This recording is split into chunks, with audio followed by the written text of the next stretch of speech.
Hello everyone, nubkeks here. Welcome back to Nub Raids, where today we're possibly, quite possibly, making some very bad decisions. I am so curious to see what you guys are going to think about this one.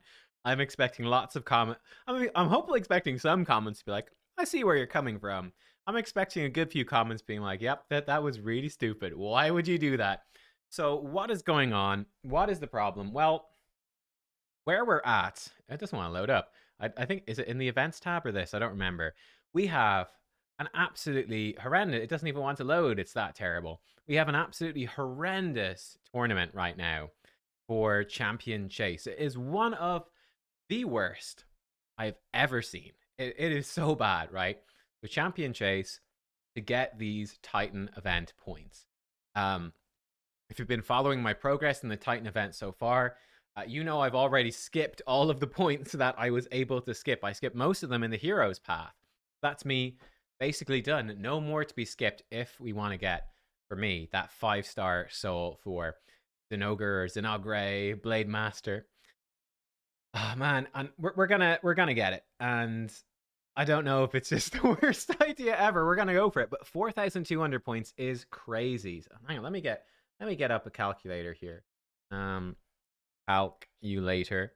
So number one, right, for Sacred Shard. So this is a 2x Sacred Shard event, which is very, very punishing. Normally it's pretty decent because, well, I mean, even getting epics is 250 points every time. A legendary is 500 points, so it becomes pretty decent. Off the top of your head, I'm curious what you would think would be the average value for this, right? If you get 250 for an epic at 88, 500 for a legendary, 12%, I think it's quite easy to overestimate. But basically, if we need to get 4,200 points, the average expected value per shard is actually only 280. It is barely higher than the 250, right? You could get very lucky and get lots of legendaries early on, but you could also get unlucky and not get many. On average, it works out as 280. So you would expect 15 sacreds for a champion chase event, which, like I said, is really difficult. I mean, much more typically, it's usually like half this. You usually need about 2,000 points or so. You're usually looking at about 7 or 8 sacreds to complete a champion chase event. So this is like quite literally, I think, about twice as hard. It's brutal. I only have 15 sacreds right now. And, well, we saw the new fusion that's coming up yesterday, right? White Queen and Korra, and she looks really, really good. Next weekend is almost definitely going to be a Summon Rush, which is almost definitely, like, I mean, 99.9%, going to be required to pull Sacreds, pretty much. Or maybe Voids to get her. So, yeah, it's in a rough spot. Needless to say, pulling 15 Sacreds, it's just not on the cards. It's just not a viable strategy. I've already got the first reward here. So what have I done and what are we going to do? How are we going to do this without pulling 15 sacreds? That's a ton of points. Here's what we're going to do. So one thing I did buy, by the way, got 2,000 points total. I did actually go and grab myself the Zena pass. I did want to tell you guys about this today as well, because it's the last day, just in case you want to change your mind. I did a very interesting poll on this on my live stream earlier in the week, where I was asking people how you feel about the Zena pass. And what was interesting to me was that about 50%, only 50% of people said that they feel the same way about the pass. It's been around for a few months now, like 2 or 3. Only about 50% feel the same way that they felt about the Zena pass as when it first came out, which means that about half people changed their opinion on this pass, which is quite intriguing. Now, from the people that changed their opinion, I think about 80% or so of those people think that it's worse than it was before. Only a very small amount think that it's better. So about 50% of people feel the same about the Zena pass, and then of the 50 that don't, most of them feel that it's worse. A few of them feel that it's better. For me, I picked it up. Again, I think, $40 is a lot. If money, just objectively speaking, like for a video game, that's a ton. Like you can buy a whole video game or a couple for that in a sale, right? But for me, I wanted to pick her up because I want to play with her, and I think it'd be kind of fun and interesting. So for me, it's okay. We can make some videos out of it. Like the main thing putting me off was that not a lot of you are going to have Zena, so I don't want to go too crazy doing Zena stuff.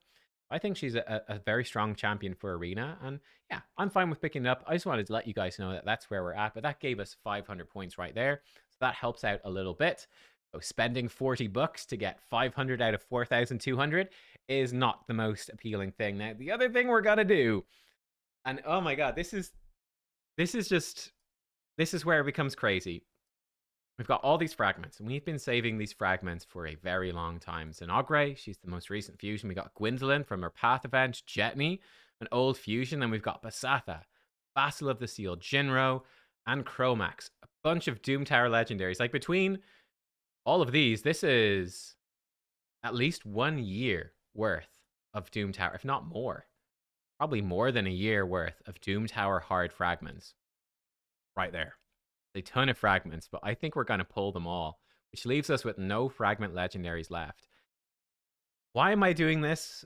Why might this be a bad idea? Well, the reason I'm doing it, number one, it's going to get us enough points for this event, which is not particularly enticing. But number two, I actually do want to get some of these champions on the account, start working on them, especially with Cursed City. That's sort of the big motivation. Like, I can tell you right now, someone was asking, I'll show you the team. I won't show you the run. Go away. I'm not spending 75 bucks. Dear Lord. How I got through stage 21, which is a misery. Is this the right? Oh, we're on normal. Excuse me. I've been working through normal. But stage 21 of hard, which is absolutely horrendous. Believe it or not, Granjar actually came in really helpful for beating this stage. An objectively bad champion. Doom Tower hard champion. 4-turn cooldown AoE HP burn. Like, come on, bro. There's epics with 4 turns. There's epics with 3 turns, right? What's his name? Can't remember. The ogre guy. We got the little void epic ogre that has an AoE HP burn on a 3-turn. Like, this is just objectively bad. He is just a bad champion, but it's the Cursed City. And when your stuff is as limited as this, bad champions can be really, really useful. Even there's one stage I'm stuck on this one, where Vassal of the Seal, he's not essential, but he could be really helpful because he's got an AoE True Fear and he's got healing and he's really tanky. So yeah, basically, like, I am struggling, I'll be honest, to complete the end of Soul Cross. It's very tough. You need to re-gear a lot of champions. I do think that some of these bad legendaries that there was never really a reason to pull before, like Granjar, literally useless before this. Now they've actually come in and potentially having something of an impact. Now, I don't know about Jinro or Chromax or even Basatha. He'd be quite good AoE stun. Not sure about Jinro or Chromax, but hey, you never know. Chromax got an AoE provoke. Jinro, I can't remember what he does, but they might be useful. So yeah, the big opportunity cost here is, well, we won't be able to pull these for any future event. Like, you can only do them once and they're gone. And of course, you know, these would be an absolute ton of points for CVC as well. So we're going to lose that big burst for CVC. But at the same time, like I said, these have been here. Some of these champs have been here for like over a year. I haven't needed them yet for CVC or for champion chase stuff. So I said, you know what? Let's go for it. But this might be an absolutely terrible idea, but let's do it. Let's actually pull up these champions. Let's go. And we can be working on them and building them. But here's the thing, guys. If I was able to go back in time, I'd say a lot of you feel the same way. If I could go back in time and be like, yo, Nub, this is nubkeks from the future. You know, this is how difficult this champion, this Titan event is going to be to get the 5-star soul for Zenogre. This is going to be what you're going to need to do. This is how tough all these dungeon diver events are. This is how tough the artifact enhancement is. This is how many points you need for these summon events. It is absolutely crazy. Would I have done it? And the answer is absolutely not. So I don't know. I might walk away from this and regret it and be like, why did I do this? But at the same time, it's kind of fun. I've never got so many new legendaries in a row. It is just absolutely crazy. Let's just double check, make sure we don't overcap here. Oh, of course, he was 650 points. He was extra because he's void. I forgot about that. I didn't calculate that. But I think we still need the one more. Yep, there we go. One more at least. I think it's just one more actually to get it now at this point. Yeah, there we go. We're getting them all. We're pulling them all. It is all happening. Chromax. And yep, that's how it goes. Hey guys, so, like, we've pulled everything. All of these resources, save for over a year. Yeah, I'm going to get Z itchy as well. We do need a couple more points. I'm pretty sure like 100 more. This is slightly overkill, but let's just get it done. Let's get it out of the way. One nice thing is the red dot is now gone. No more red dot. Goodbye. It also means that their souls are going to start showing up here, which is kind of interesting. Might be a bad thing, might be a good thing. Depends how you look at it, I suppose. But yeah, with this, let's see how my bracket is doing. Like I would love to go higher, but like getting these higher rewards is just crazy. This hasn't quite updated. I think we'll be at 4,400 roughly. I think 4,410. So we've gone slightly overboard, but it's okay. It should put us actually second place, I believe, when this fully calculates. Almost no one is going for this because it is such an absurd amount of points. In order to do this, I think we just got 8 legendaries, including Zena, 8 new legendary champions to get these points. Again, if I could go back in the past, I'd be like, Nub, do not do this Titan event. It is not worth it. But we're in now, in for a penny, in for a pound at this point. We're going the whole way. I really hope I haven't messed up and missed an event along the way. I'm going to save the multi-battles. Hopefully I haven't missed an event along the way, made a very stupid mistake. We're going to come up short. But like, is 5-star soul for this Blade Master worth it? I really don't know. I really don't know. And again, if I could go back in time, I would have told myself, don't do it. I would have said, dude, get the 1000, get a mythical skill tome. That's good. But just stop. Save yourself this pain. Yeah, there's nice rewards. But do you want to use this many resources? Do you want to be grinding this hard between fusions just nonstop? I would have said no.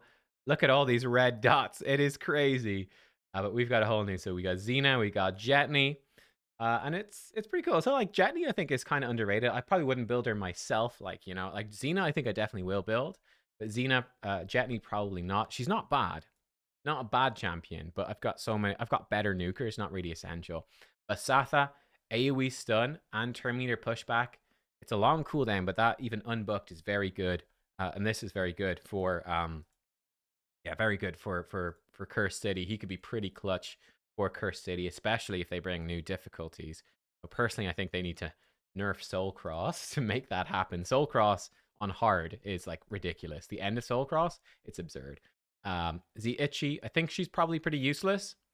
I don't think I'd ever be using her, but you never know. Maybe there'll be some stage where she'll be really good. Over here in Skinwalker's Gwendolyn, actually a great champion. I'd love to book her up and actually build her for Hydra on my main account. I think she'd be really nice. Decrease speed champ, decrease accuracy for Hydra, so she's a great one. Vassal, I mentioned. I think Vassal could actually be great for Cursed City. AoE True Fear, decrease attack. A great move, though he is quite reliant on books. This move gets way better with books. Yeah, like you don't really want to book his A1, but his A3, balancing HP of all allies with an extra turn. It's great. AoE True Fear, decrease attack on a 3 turn. That can be lowered with the extra turn. Actually really good for Cursed City. So he is genuinely, I think, a Cursed City MVP. So he's one I definitely wanted to pull.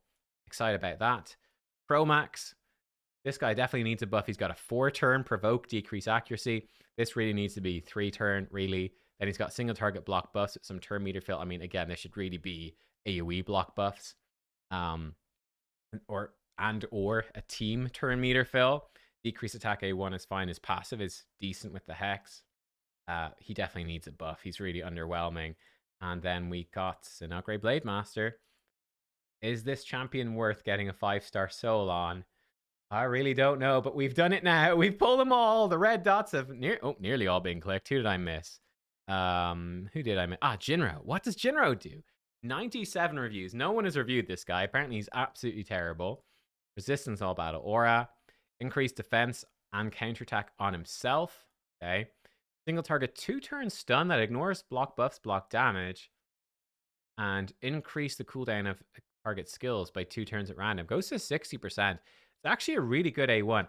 I don't think he's terrible. At the end of his turn, places provoke on all enemies under increased attack. You know what? He could actually be pretty good for Cursed City as well. Increased defense, counterattack, and then he starts locking them out. A 2-turn stun that ignores that stuff. He could be, again, very useful for Cursed City. I think he'd actually work fine unbooked for Cursed City as well. So I think he's actually not terrible for that. We'll see. But we've got so many legendaries that we could potentially build up. Champion training actually starts tomorrow. It's just non-stop here, guys. Wait, I got more? Oh, yeah. No, it's that red dot. Fine. There we go. That's me done. Yep. There may be regrets. Do we regret? We might. We might. But hey, it's done. The red dot from the portal. It's gone. The portal will forevermore be glowing in this game. It's like there's never a day it feels like where it's not glowing. But the red dot finally been removed. The fragments are all used up. Now we only have fragments to turn into those exchange thingies. Once the new thing launches, probably next week. But hey, there we go, guys. Thank you for watching. Stuff happened, I guess. See you next time. Goodbye.